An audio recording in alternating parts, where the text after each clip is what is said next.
포도 키우기 2년차 세 번째 영상이고요. 이번에는 순막기 하는 거랑 지베렐린 처리하는 걸 보여드릴게요. 지베렐린은 잘 모르는 분들도 많고 처리하는 분들도 원리는 모르거나 안전할지 걱정이 많으실 거예요. 이번 영상에서 아주 자세히 알아볼게요. 먼저 순막기부터 해줄게요. 1년차는 가지마다 잎을 6장씩만 남기고 끝을 잘랐죠. 2년차 때는 열매가 있는 가지는 10장, 열매가 없는 가지는 8장만 남길 거예요. 약간 놀란 분들도 계실 거예요. 전통적인 이론이랑은 조금 다르거든요. 알려지기로는 샤인머스켓 같은 경우는 한 송이당 잎 14장 정도가 최적이라고 알려져 있고요. 수세가 더 센 품종들은 16장까지도 남겨요. 반대로 캠벨처럼 수세가 약한 품종은 한 송이당 잎 7장 정도를 얘기하기도 하고요. 근데 제가 키우는 방식에서는 작은 화분이라 조금 다른 것 같아요. 이것보다 잎 숫자가 많아지면 축과가 심해져요. 축과가 뭐냐면 햇빛이 강해서 물이 부족하면 잎이 열매에 있는 물을 뺏어가는 거예요. 그럼 열매가 쭈그러들거나 말라버리거든요. 송이당 잎을 더 많이 키웠을 때는 축과 때문에 포도 알이 남아나진 않더라고요. 그래서 포도가 달린 가지는 잎 10장, 포도가 안 달린 가지는 잎 8장을 남기고 끝을 잘라주세요. 먼저 포도가 없는 가지고요. 하나, 둘, 셋, 넷, 다섯, 여섯, 일곱, 여덟. 잎이 8장 이상 자라면 끝을 잘라주세요. 겹순이 나온 것도 잘라줄게요. 여기도 포도가 없으니까 하나, 둘, 셋, 넷, 다섯, 여섯, 일곱, 여덟. 잎을 8장 남기고 잘라주고요. 이번엔 포도가 있는 가지고요. 하나, 둘, 셋, 넷, 다섯, 여섯, 일곱, 여덟, 아홉, 열. 10장을 남기고 끝을 자르고요. 덩굴선도 잘라줄게요. 다 잘랐고요. 오늘이 5월 8일이에요. 품종마다 잎이 10장까지 자라는 날짜가 다 다르거든요. 그리고 같은 나무에서도 가지마다 자라는 속도가 달라요. 만약에 먼저 8장이나 10장에 도달하는 가지가 있으면 일부만 먼저 자르셔도 돼요. 꼭 한 번에 다 잘라야 되는 건 아니고요. 빨리 자라는 가지를 먼저 잘라주시면 느린 가지가 더 빨리 자랄 수 있어서 좋아요. 포도송이는 잘 크고 있긴 한데 확실히 올해 좀 느리네요. 작년이랑 재작년엔 이때쯤 첫 꽃이 피었거든요. 조금 느려도 큰 문제는 아니고요. 작년에 삽목한 나무 중에 늦게 삽목해서 올해 열매가 안 열린 나무도 있었죠. 열매가 없는 나무는 2년차에 잎을 8장씩 남기고 끝을 잘라주세요.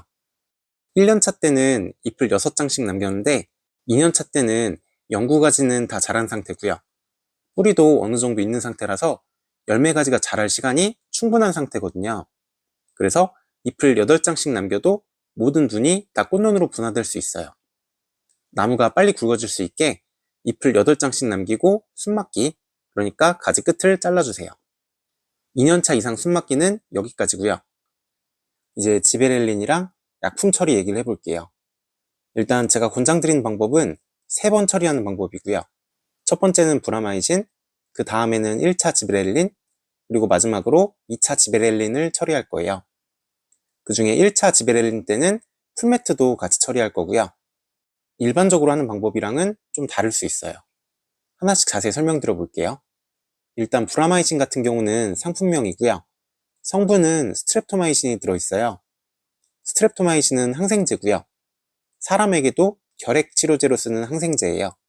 세균이 단백질을 못 만들게 하거든요.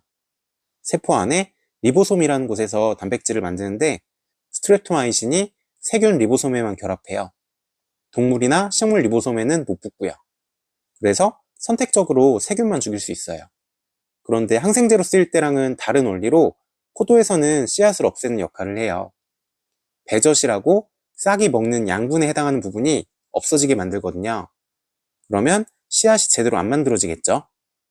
요새 샤인머스켓을 먹다 보면 씨앗이 아예 없는 건 아니고 눈꽃만하게 아주 작은 씨앗 흔적 같은 게 나올 때가 있을 거예요. 그게 브라마이신이랑 관련된 거예요. 씨앗이 양분이 없어서 못 크게 하는 거니까 이미 생긴 씨앗을 없앨 수는 없고 씨앗이 못 자라게 하는 역할만 하거든요.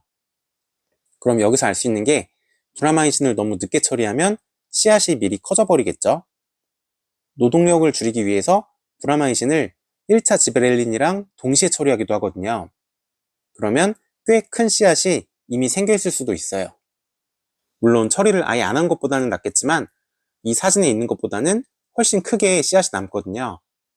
저도 샤인머스켓 사 먹다가 큰 씨앗 흔적이 나오면 브라마이신이 늦었구나 하고 생각해요. 원래 브라마이신 처리하는 시기는 알려져 있기로는 꽃이 활짝 피는 만개 2주 전부터 만개하는 날까지예요. 근데 만개했을 때 처리하면 원리를 생각했을 때 너무 늦고요. 만개 2주 전은 또 너무 빨라요. 무슨 예언가도 아니고 언제 꽃이 필지 날짜까지 정확히 맞추기는 어렵겠죠? 그러면 만개 2주 전인 줄 알고 처리했는데 어떤 송이는 예상보다 꽃이 늦게 필 수 있거든요. 그럼 브라마이신이 다 씻겨나가서 씨앗이 생길 수 있어요. 그래서 제 경험상 제일 좋은 시기는 꽃이 한 송이라도 피었을 때예요. 꽃이 일부만 피기 시작했을 때 처리하면 딱 좋았어요. 다음으로 지베렐린의 역할은 크게 세 가지예요. 씨앗을 없애주고 착과가 돼서 포도알이 송이에 잘 붙어있게 해주고요. 포도알이 커지게 해줘요. 지베렐린은 원래 포도씨에서 나오는 호르몬이에요. 자연에서의 상황을 생각해보면 포도씨가 커지면 커질수록 지베렐린이 점점 많이 나올 거고요. 그때쯤이 씨앗은 그만 자라고 열매 과육이 자라야 될 시기겠죠. 그래서 지베렐린이 씨앗이 자라는 건 방해하고 과육이 자라는 걸 촉진하는 역할이 있어요. 근데 씨앗이 없을 때 미리 지베렐린을 처리하면 씨앗이 자라는 게 방해되니까 씨앗이 안 생기겠죠. 다만 실제 상황에서는 지베렐린은 씨앗을 없애는 효과는 별로 없어요. 왜냐면 1차 지베렐린 시기가 원래는 만개에서 만개 3일 후까지예요. 근데 씨앗을 없애는 효과를 보려면 꽃이 피기 직전이나 피자마자 지베렐린을 처리해야 돼요. 그래야 수정이 방해돼서 씨앗이 안 생기거든요. 근데 그렇게 일찍 지베렐린을 처리하면 포도 알 크기가 고르지가 않고요. 포도송이 아래쪽이 휘어지는 경우가 많아요. 그래서 실제로는 이미 꽃이 다 피고 만개 3일 후에 가깝게 처리하는 경우가 많거든요. 그래서 씨앗이 안 생기게 하는 건 지베렐린보다는 브라마이신의 효과가 크고요. 씨앗 생기지 말라고 지베렐린을 급하게 처리할 필요가 없으세요. 만개 3일 후까지 최대한 다 채워서 늦게 처리하는 게 송이가 더 예쁘게 나와요. 지베렐린의 주 역할은 착과랑 포도 알이 커지는 거예요. 지베렐린이 씨에서 나오는 호르몬이라고 말씀드렸죠. 그래서 지베렐린을 처리하면 포도 알은 자기가 씨앗이 있는 줄 알거든요. 그래서 수정이 안 됐는데도 수정이 된 줄 알고 포도알이 안 떨어지고 송이에 잘 붙어 있어요. 취미재배에서는 이게 제일 중요해요. 뿌리 양, 잎 숫자, 비료 양, 품종, 나무 나이 이런 거 사이에 균형을 못 맞추면 포도알이 수정이 안 되고 다 떨어져 버리거든요. 특히 샤인머스켓 같은 품종은 균형 맞추기가 정말 어려워요.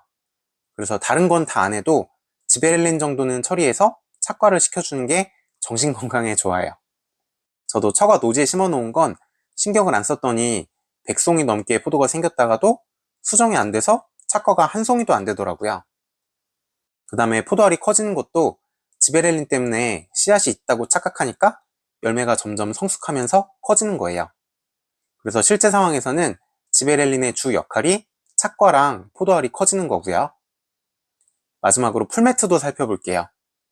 풀매트는 포클로르페뉴론이라는 성분이고요. 합성 사이토키닌이에요. 사이토키닌도 지베렐린처럼 식물 호르몬이고요.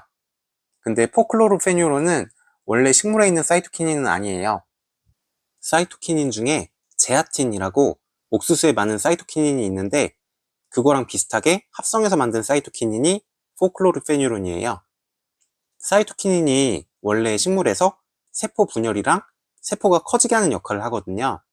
그래서 풀매트도 열매가 커지게 하는 역할이에요. 비슷한 제품으로 더크리도 있어요. 풀매트랑 더크리 중에 어떤 게 더 좋은지는 상황에 따라 달라요. 더크리는 포도알 크기가 더 커지는 대신 껍질이 조금 질겨지고요. 풀매트는 포도알 크기가 좀 더 작은 대신 껍질이 부드러운 편이에요. 그럼 취미재배에선 뭐가 좋을지가 대충 답이 나오죠? 저는 크기보다 맛이 중요하니까 풀매트만 쓰고 있어요. 거기다 1, 2차에 다 풀매트를 쓰지는 않고요. 1차 지베렐린 때만 풀매트를 넣어주고요. 2차 지베렐린 때는 지베렐린만 쓰고 있어요. 1차 때 풀매트를 썼는데 2차 때도 풀매트를 쓰면 열과, 그러니까 열매가 터지는 경우가 생겨요. 특히 나무가 건강하면 2차 때는 풀매트를 안 써도 포도알이 충분히 커지거든요.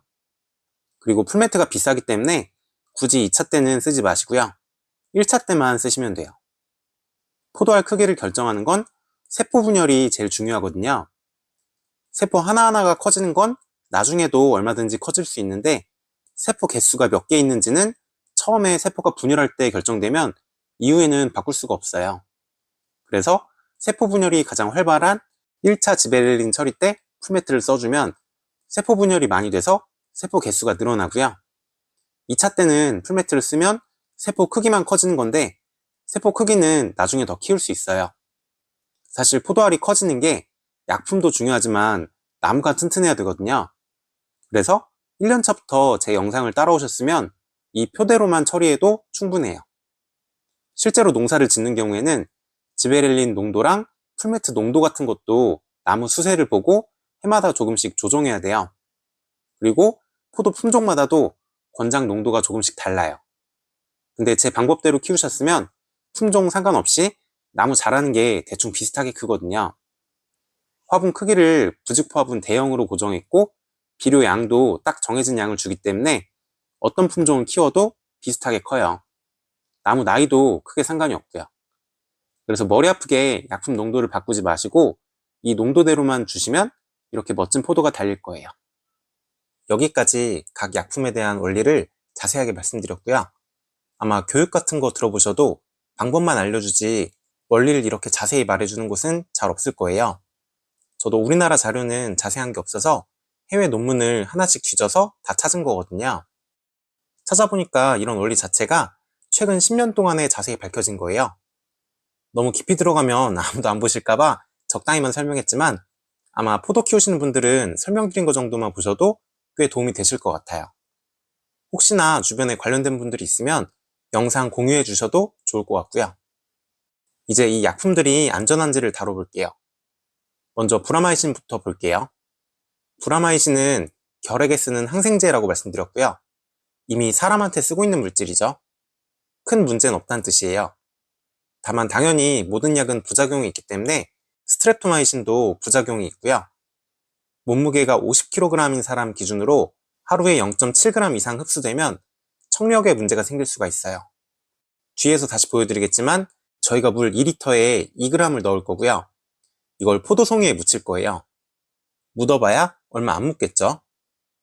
대충 10ml 묻는다고 치고 이때 묻은 브라마이신이 분해가 하나도 안 되고 포도에 그대로 남아있다가 먹는다고 해도 하루에 포도를 70송이는 먹어야 청력에 문제가 생겨요. 하루에 포도 70송이를 먹으면 청력에 문제가 생기기 전에 당이 치솟든지 배가 터지겠죠? 걱정하실 필요 전혀 없고요. 실제로는 브라마이신 처리하고 120일 정도 지나면 포도에 브라마이신이 거의 안 남아 있어요. 70송이가 아니고 7000송이를 먹어도 걱정하실 필요는 없어요. 그 다음에 가장 문제가 지베렐린이에요. 샤인머스켓이 유행하고 나니까 씨 없는 포도 먹으면 성조숙증이 온다? 이런 얘기가 많이 돌아다녀요. 이건 정말 말도 안 되는 얘기고요. 콩나물 많이 먹으면 키 큰다? 이런 얘기만큼이나 말이 안 되는 얘기예요. 콩나물이 길쭉하다고 해서 많이 먹는다고 키도 길쭉해지는 게 아니죠. 그런 논리면 빼빼로를 먹어도 키가 커야 돼요. 지베렐린이 식물 호르몬이니까 호르몬이라는 단어에 꽂혀서 성조숙증이 온다는 낭설이 생긴 것 같아요. 이건 정말 멍청한 얘기인 게 식물 호르몬이랑 동물 호르몬은 구조가 완전히 다르거든요. 동물 성 호르몬은 스테로이드 구조고요. 지베렐린은 다이테르핀 구조예요. 복잡한 얘기까지 안 하고 원래부터 식물이 가지고 있는 호르몬이라는 것만 생각해봐도 말도 안 되는 얘기죠. 그게 진짜면 우리는 식물은 먹지 말고 육식만 하고 살아야 돼요. 그리고 사실 샤인머스켓 이전부터 지베렐린이 엄청 많이 쓰였거든요. 대표적으로 오렌지, 딸기, 블루베리, 양배추, 감자, 체리 등등 해외에서는 농사 지을 때 엄청 많이 쓰는 물질이에요. 양배추나 감자 같은 건 대부분 국산을 먹으니까 큰 상관은 없고요. 수입산 중에 대표적인 거 두 개가 체리랑 설탕이에요. 체리 열매 키울 때도 해외에선 지베렐린을 많이 쓰거든요. 체리는 비싸서 잘 안 드신다고요? 설탕은 무조건 드시죠? 사탕수수 키울 때도 지베렐린 처리를 해야 설탕이 많이 나와요. 국산 중에서는 배가 대부분 지베렐린 처리가 돼 있어요. 그래서 식물에 원래부터 있던 지베렐린이든 아니면 사람이 뿌려놓은 지베렐린이든 이미 지베렐린을 많이 드시고 계세요. 굳이 포도에서만 걱정하실 필요는 없고요. 그래도 못 믿으실 수 있으니 미국 자료를 몇 개 보여드릴게요. 지베렐린이 우리나라에선 농약으로 분류되는데 미국 농무부 자료를 보면 미국은 지베렐린을 써도 유기농으로 인정해줘요. 그것도 사용량 무제한으로요. 그리고 미국 연방법에도 지베렐린은 독성이 낮기 때문에 성장 조절제 중에서도 예외로 둬서 양을 제한하지 않는다고 돼 있어요. 미국 환경청에서 나온 농약 허가 자료에도 독성이 가장 낮은 물질로 분류되어 있고요. 생식 독성은 전혀 없는 걸로 나왔어요. 마지막으로 풀매트도 볼게요. 사실 사람들이 잘 몰라서 그렇지 가장 걱정해야 되는 건 지베렐린이 아니고 풀매트예요. 이건 자연에 있는 식물 호르몬이랑 완전 똑같진 않고 사람이 다르게 만든 물질이거든요. 유럽 식품안전기관에서 나온 자료를 보면 풀매트는 몸에 축적되지 않고 대소변으로 빠르게 빠져나간다고 되어 있고요. 몸무게가 50kg인 사람 기준으로 하루에 2.5mg까지는 안전해요. 이게 얼만큼이냐면 포도에 묻은 풀매트가 하나도 안 없어지고 수확할 때까지 남아있어도 하루에 포도 50송이까지는 먹어도 돼요. 실제로는 30일만 지나도 포도 속의 풀매트는 거의 다 없어지고 검출이 안 되거든요. 그래서 50송이가 아니고 5000송이를 드셔도 문제가 없어요. 그래서 걱정할 건 안전성이 아니고 가격이에요. 이게 제가 산 가격이에요. 물론 농약사마다 가격은 조금씩 다를 거예요. 브라마이신은 한 봉지에 500g인데 한 번 쓸 때 2g만 쓰거든요. 평생 써도 못 쓰겠죠? 그래서 가격 부담은 없고요. 지베렐린은 한 번에 한 병씩 쓰니까 한 번에 500원이에요. 그럼 1차, 2차 총 2번 처리하면 1년에 1000원이죠. 여기까지도 괜찮아요. 근데 풀매트가 한 병에 26,000원이에요. 포도를 여러 그루 키우면 괜찮은데 한 그루만 키우면 좀 부담스럽죠? 정 부담스러우면 1차 처리 때도 풀매트는 안 쓰고 지베렐린만 쓰셔도 상관은 없어요. 아까 원리를 생각해보면 열매가 조금 작아지긴 해도 브라마이신이 씨앗은 없애줄 거고 지베렐린이 포도알이 송이에 잘 붙어있게 해줄 거거든요. 그 다음에 생각해볼게 포도나무가 여러 그루여도 꽃이 피는 시기가 다 다르면 풀매트를 여러 병 써야겠죠? 그러면 가성비가 안 나와요. 그래서 풀매트를 물에 녹인 다음에 재사용할 수 있는지가 중요해요. 이건 영상 뒤쪽에서 다시 다뤄볼게요. 이제 실제로 처리하는 걸 보여드릴게요. 일단 송이를 담글 용기가 있어야 돼요. 저는 2리터 3다수병으로 만들게요. 1.5리터 페트병도 괜찮아요. 일단 커터칼로 페트병을 잘라줄게요. 포도 송이가 나중에는 길어지니까 너무 짧게 자르진 말고 좀 길게 남겨주시고요. 잘린 부분이 날카로워서 손이 다칠 수 있고요. 포도 송이가 쓸리면 나중에 상처가 남거든요. 그래서 테이프로 감싸줄게요. 잘린 부분을 돌아가면서 테이프로 감싸주세요. 브라마이신부터 처리할게요. 희석 비율은 물 2리터에 브라마이신 2g이에요. 근데 2g을 재는 게 쉽지 않아요. 제가 쓰는 저울은 5kg 저울이라 1, 2g은 잘 인식이 안 되거든요. 아주 대충 얘기하면 요플레 숟가락으로 한 숟가락 정도면 2g이에요. 3g 정도 나오네요. 이것보단 조금 덜 떠도 될 것 같아요. 브라마이신 농도는 아주 중요치 않거든요. 사실 해외 논문에서 권장하는 농도는 물 2리터에 브라마이신 1g이에요. 그래서 너무 신경 쓰지 마시고 요플레 숟가락으로 대충 한 숟가락 정도 떠주세요. 2리터 3다수병에 물을 반 정도 넣어놨고요. 브라마이신 2g 정도를 넣어줄게요. 잘 섞어주시고요. 참고로 브라마이신은 물에 안 녹아요. 이렇게 뿌옇게 되는 게 전부고요. 그래서 투명하게 녹을 때까지 섞으려고 하지 마시고 가루가 뭉치지만 않게 섞어주세요. 물을 2리터까지 채웠고요. 조금만 더 섞어줄게요. 그 다음에 만들었던 용기에 넣어줄게요. 거의 가득 채워주시고요. 포도송이를 담궈줄게요. 잠깐만 해도 되는데 저는 보통 5초 정도 담궈요. 지나가면서 스프레이로 뿌려도 약품 처리가 잘 되기 때문에 굳이 5초까지 안 담궈도 되거든요. 알면서도 불안해서 항상 5초씩 담그게 되네요. 브라마이신 처리하는 시기는 첫 꽃이 피었을 때예요. 여기를 보시면 노란색으로 뭔가 나왔죠? 이게 수술이 나온 거고 꽃이 핀 거예요. 이렇게 한 송이라도 꽃이 피면 그 나무는 꽃이 안 핀 송이까지 모든 송이를 다 브라마이신 처리하면 되고요. 같은 품종인 포도나무는 이날 다 처리해주세요. 다만 처리하기 전에 할 일이 있어요.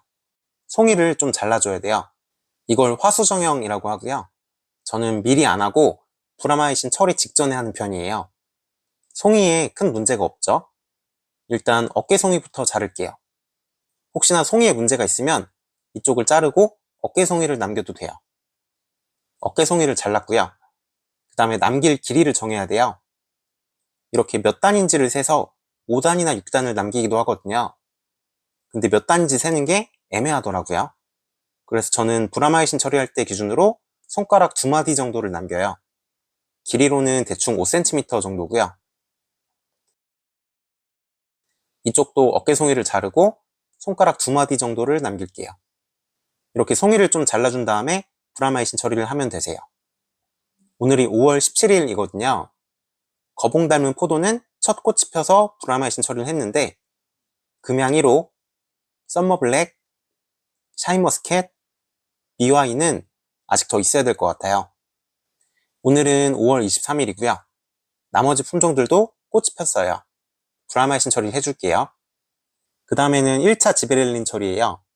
송이에 있는 모든 꽃이 다 피는 게 만개고요.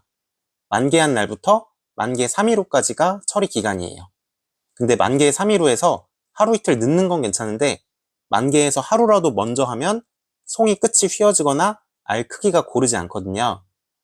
특히 일반인이 봤을 때는 만개인 것 같은데 만개 전인 경우가 많아요. 그래서 가능하면 만개 3일 후에 처리하는 걸 권장드려요. 오늘은 5월 21일이고요. 거봉 닮은 포도인데 이 송이는 반만 꽃이 폈네요. 이거는 90%는 폈는데 여기 몇 개는 안 폈어요. 대충 보면 만개라고 생각할 수도 있는데 아직 더 기다려야 돼요.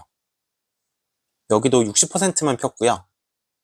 옆에 4년차 나무도 품종은 똑같이 거봉 닮은 포도고요. 같은 품종이라 꽃도 비슷하게 폈어요. 5, 60% 정도 핀 것 같아요. 오늘은 5월 23일이고요. 거봉 닮은 포도는 이제 꽃이 다 폈어요. 이 송이는 전부 다 폈고요. 여기도 다 폈어요. 이 나무가 작년에 포도 키우기 1년차에 나왔던 나무예요. 옆에 4년차 나무도 볼게요. 다 폈죠? 여기 수술이 보이는 게 막 꽃이 핀 상태고요. 대부분은 이미 꽃이 지고 동글동글한 포도알만 남았어요. 처음 보시는 분들은 이렇게 포도알만 남은 거랑 꽃이 안 핀 거랑 헷갈릴 수 있으세요. 저도 처음엔 이게 꽃이 핀 건가 아닌가 잘 몰랐거든요. 특히 헷갈리는 이유가 꽃이 피기 전이 크기가 더 크고요. 꽃이 지고 나면 크기가 더 작아져요. 확대해서 볼게요. 꽃이 피기 전에는 모양이 동글동글하지가 않고 약간 주름이 졌죠. 주름진 이유가 왕관처럼 화관이 포도알을 덮고 있어서 그래요. 꽃이 필 때는 이 화관이 먼저 벗겨지고요. 그 안에 들어있던 꽃이 나와요. 여기는 화관이 벗겨진 상태예요. 수술이 5개가 보이고요. 가운데에는 동글동글한 포도알이 있고 포도알 머리에는 암술이 있어요. 이 상태를 꽃이 폈다고 해요. 화관이 벗겨졌으니까 화관 크기만큼은 크기가 오히려 작아지고요. 주름진 화관이 벗겨지면서 동글동글한 포도알만 남았어요. 여기서 하루 이틀이 더 지나면 수술은 떨어지고요. 동글동글한 포도알만 남아요. 그리고 포도알 가운데에 암술은 남아있고요. 시간이 지나면 암술도 떨어져요. 이제 꽃이 핀 거랑 안 핀 걸 구별할 수 있으시겠죠? 크기로 보시면 안 되고요. 주름진 모양의 암술이나 수술이 안 보이면 꽃이 피기 전이고요. 동글동글한 모양의 가운데 암술이 붙어 있으면 꽃이 핀 후예요. 이제 송이를 다시 보면 대부분 꽃이 이미 졌다는 게 보이죠? 꼭 그런 건 아니지만 평균적으로 꽃이 위부터 핀 다음에 점점 송이 아래쪽도 꽃이 피거든요. 그래서 맨 아래는 이제 막 꽃이 펴서 수술이 남아있는 것도 있어요. 지금 상태가 만개나 만개 하루 후예요. 여기서 이틀 정도는 더 늦게 처리하셔도 상관없어요. 나무당 5송이가 달려있으니까 다른 송이가 꽃이 아직 다 안 폈으면 더 기다렸다 지베렐린 1차를 처리하고요. 다른 송이가 꽃이 더 빨리 폈으면 바로 지베렐린을 처리하면 되겠죠? 저는 오늘 처리할게요. 왼쪽이 지베렐린, 오른쪽이 풀매트예요. 지베렐린은 2,000원짜리 작은 박스 안에 4개가 들어있고요. 그래서 한 개 500원이에요. 풀매트는 26,000원인데 한 병만 들어있어요. 비싸죠? 분류상 농약으로 돼 있어서 인터넷에는 팔 수가 없고 가까운 농약사에 가셔야 돼요. 2리터 페트병에 물을 반 정도 넣어놨고요. 다 넣어줄게요. 지베렐린 가루부터 넣고요. 풀매트는 액체예요. 이제 뚜껑을 닫고 잘 섞어줄게요. 지베렐린이 거품이 많이 나거든요. 천천히 잘 섞어주세요. 아직 가루가 많죠? 더 섞어줄게요. 이제 다 녹았어요. 거품 나는 게 싫으시면 전날 미리 녹여놔도 돼요. 근데 거품이 있어도 큰 상관은 없어서 저는 쓸 때 바로 녹여요. 미리 하려면 귀찮죠? 물을 2리터까지 채웠고요. 물을 더 넣었으니까 조금만 더 섞어줄게요. 이제 만들었던 용기에 부어줄게요. 그 다음에 송이를 담궈주세요. 잠깐만 담궈도 되는데 저는 맘 편하게 5초 정도는 담궈요. 거봉 닮은 포도 2그루는 다 처리했고요. 남은 건 다시 페트병에 넣어 놓을게요. 올해는 지베렐린 재사용을 테스트 해볼 거예요. 공식적으로 며칠까지 재사용할 수 있는지는 나와 있는 건 없어요. 근데 아름아름 전해지는 얘기는 냉장에 놓으면 일주일까지는 괜찮다고 하더라고요. 그래서 진짠지 제가 직접 테스트 해볼게요. 이건 뚜껑을 닫아서 냉장고에 넣어 놓을게요. 오늘은 5월 26일이고요. 지베렐린을 물에 녹인 지 3일이 더 지났어요. 냉장고에서 지베렐린을 꺼내왔고요. 찬 기운이 좀 가시게 밖에 꺼내 놓을게요. 너무 차갑게 쓰면 안 된다고 하더라고요. 오늘 처리할 품종은 금양 1호예요. 이 송이는 이미 만개하고 하루 이틀은 지났네요. 이 송이는 아직 꽃이 다 안 폈어요. 여기는 아직 꽃이 안 폈죠? 이럴 때는 안 핀 부분을 잘라내면 돼요. 그럼 남은 부분은 꽃이 다 핀 상태죠. 포도알은 어차피 송이당 40알만 남길 거거든요. 그래서 송이마다 꽃 피는 시기가 좀 다르면 꽃이 빨리 핀 송이를 위쪽을 자르거나 꽃이 늦게 핀 송이 아래쪽을 자르면 지베렐린을 동시에 처리할 수 있어요. 다른 송이는 꽃이 다 폈네요. 썸머블랙도 오늘 1차 지베렐린 처리를 할 거고요. 썸머블랙은 꽃이 아직 덜 폈어요. 덜 핀 부분을 잘라버리면 금양 1호랑 오늘 같이 처리할 수 있겠죠. 꽃 피는 시기가 아주 크게 차이 나지만 않으면 이런 식으로 꽃을 일부 잘라서 맞춰주면 되세요. 썸머블랙 같은 경우는 브라마이신 처리할 때 일부러 송이를 길게 남겼어요. 그러면 1차 지베렐린 처리할 때 날짜 맞추기가 편하겠죠. 꽃이 빨리 핀 송이 위를 자르거나 꽃이 늦게 핀 송이를 지금처럼 아래를 자르면 되거든요. 품종이 한 가지면 특별한 걸 안 해도 꽃이 비슷한 시기에 피는데 저는 품종이 여러 가지라서 잘라서 맞췄어요. 이제 1차 지베렐린 처리를 해줄게요. 지베렐린을 밖에 꺼내놓은 지는 1시간 정도 지났고요. 아직 좀 시원하긴 한데 괜찮지 않을까 싶어요. 남은 지베렐린은 다시 또 냉장고에 보관할게요. 3일 전에 1차 지베렐린 처리를 했던 거봉 닮은 포도를 보면 처리가 잘 됐어요.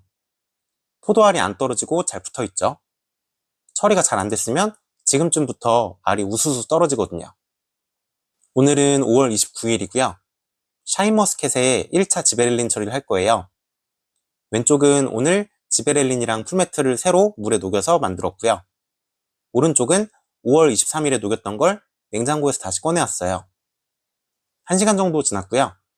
여기 한 송이는 양말목끈으로 표시를 해놨어요. 물에 녹인 지 6일 된 지베렐린으로 처리할 송이에요. 남은 건 또 냉장 보관할게요. 다른 송이들은 오늘 새로 만든 지베렐린으로 처리했으니까 나중에 비교해보면 오래된 지베렐린이 괜찮았는지 알 수 있겠죠. 오늘은 5월 31일이고요. 이 품종은 미와이예요. 미와이가 샤이머스켓보다도 더 느리네요. 이 송이는 아직도 군데군데 꽃이 안 폈어요. 이틀 정도는 더 있다가 1차 처리를 해야 될 것 같고요. 양말목 끈으로 표시해놨어요. 다른 4송이는 만개 후 2일 정도 됐어요. 4송이는 만든 지 2일 된 지베렐린을 처리했고요. 한 송이 남겨놓은 건 나중에 다시 처리할게요. 오늘은 6월 2일이고요. 마지막 남겨놨던 미와이 한 송이를 처리할게요. 5월 23일에 물에 녹인 지베렐린이고요. 녹인 후 11일 차고 만으로는 10일이 지났어요. 이 송이가 수정이 잘 되면 지베렐린의 풀매트 녹인 용액을 10일은 냉장 보관해도 된다는 거예요. 느낌상으로는 더 보관해도 될 것 같기도 해요. 작년까지는 품종이 2개라서 크게 어려울 게 없었는데 올해는 품종이 5개나 되니까 지베렐린 시기 맞추는 게 너무 복잡해요. 올해 먹어보고 맛있는 품종만 남겨야 될 것 같아요. 정리해보면 물에 지베렐린이랑 풀매트를 녹인 다음에 3일, 6일, 11일 후까지 재사용을 했고요. 이 송이들이 나중에 정상적으로 자라면 재사용이 가능하다는 뜻이니까 비용을 많이 아낄 수 있을 것 같아요. 나중에 2차 지베렐린 처리까지 끝나고 시간이 며칠 지난 다음에 정확한 결과가 나오면 영상으로 다시 올려볼게요. 참고로 1차 지베렐린 처리는 약품이 늦게 말라야 좋기 때문에 흐린 날 처리하라고 되어 있어요. 근데 날씨가 마음대로 되는 게 아니죠. 현실성이 없는 얘기예요.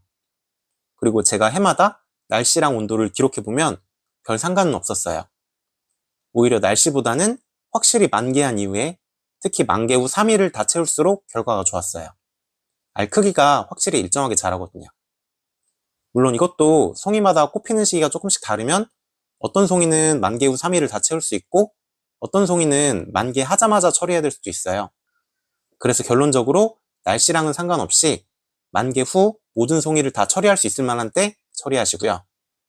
꽃이 조금 덜 핀 송이는 아래를 자르고 하셔도 되고 너무 심하게 늦는 송이는 따로 표시해놨다가 지베렐린을 냉장 보관한 걸로 처리하면 되겠죠. 이제 2차 지베렐린 처리로 넘어갈게요. 2차 처리는 1차 처리한 날에서 11일에서 15일 이후에 처리하면 되고요. 늦게 할수록 좋아요. 왜냐면 이때쯤이 포도알이 하루가 다르게 엄청 빨리 클 때거든요. 포도알이 큰 상태에서 2차 처리를 하면 묻는 약품의 양이 더 많아요. 그래서 빈익빈 부익부로 큰 알이 더 커져요. 작은 알은 지베렐린이 조금 묻어서 조금만 크고요.